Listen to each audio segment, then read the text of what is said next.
गाजियाबाद के कबीरनगर थाना इलाके में मुसलसल नकली फैक्ट्रियों का पर्दाफाश हो रहा है। इसी कड़ी के तौर पर एसएसपी गाजियाबाद की क़यादत में मिलावटी शराब और दिलबाग गुटखा बनाने वाली नकली फैक्ट्री का पता लगाया गया। पुलिस ने इस मामले में गिरफ्तारियां भी की हैं। उनके कब्जे से देसी शराब की पेटियां भी जब्त की गई हैं।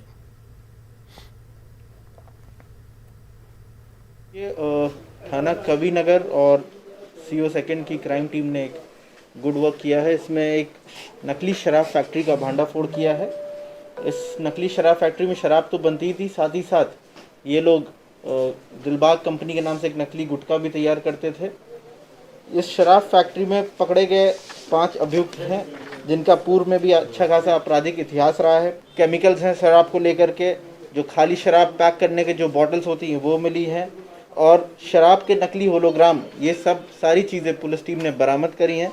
ये जो आगामी त्यौहार को लेकर के शासन के दिशा निर्देश हैं, उसको लेकर के सतर्कता ऑलरेडी बढ़ती जा रही थी। उसी के क्रम में ये गिरफ्तारी की गई है। और इस तरीके की जो नकली शराब है, ये जो दिल्ली एनसीआर में जैसे मेरठ, बुलंदशहर, नोएडा और इन तमाम शहरों में ये लोग सप्लाई करते थे। इनसे पूछताछ में 2-3 और लोग के नाम अभी प्रकाश में आए हैं।